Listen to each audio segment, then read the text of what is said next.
Under the blazing noon sun, two tiny trembling puppies struggled down a dusty roadside, dragging behind them a heavy black plastic bag nearly twice their size.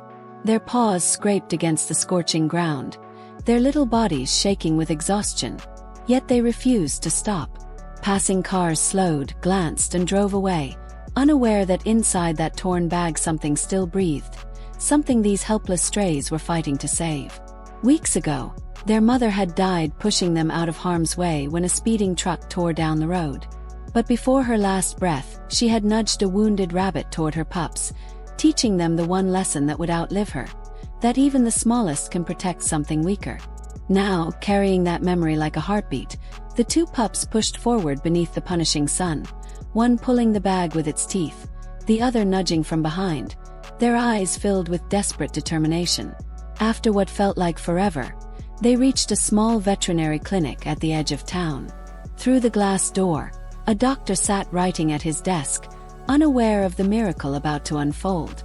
The puppies dropped the bag and barked softly, then louder, pleading for attention. When no one came, they did something that made time stand still. Both stood up on their hind legs, front paws pressed together, trembling as if in prayer. The sunlight hit their tear-streaked faces, and in that moment, their silent plea spoke louder than any bark could. The doctor's pen slipped from his hand. He rushed outside, kneeling before them. "What is this?" he whispered. One puppy tugged at the bag again, while the other pawed his shoe, urging him to open it. He hesitated, then tore the knot apart. A faint, fragile cry broke the silence.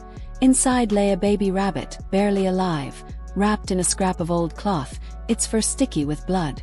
The doctor's eyes filled with tears as he scooped it into his arms and carried it inside, the two puppies stumbling after him, paws slipping on the cold tiles. Under the glow of an oxygen lamp, the rabbit's breathing steadied while the puppies sat silently nearby, refusing to leave. Hours passed, and the doctor looked at them. Two orphans who had already lost everything, yet still carried love in their hearts. "Even after losing it all, you still knew how to care," he whispered. As the sun dipped low, the rabbit lifted its tiny head, alive, breathing, safe. That evening, the doctor cleaned the pups, fed them warm milk, and placed name tags around their necks. Hope and grace, for the love that refused to die. In the clinic yard days later, under a golden sunset, the rabbit hopped between its two unlikely guardians while the doctor watched from the doorway, eyes soft with wonder. 3 broken lives, now whole again. A living reminder that sometimes, even the smallest hearts can carry the greatest love.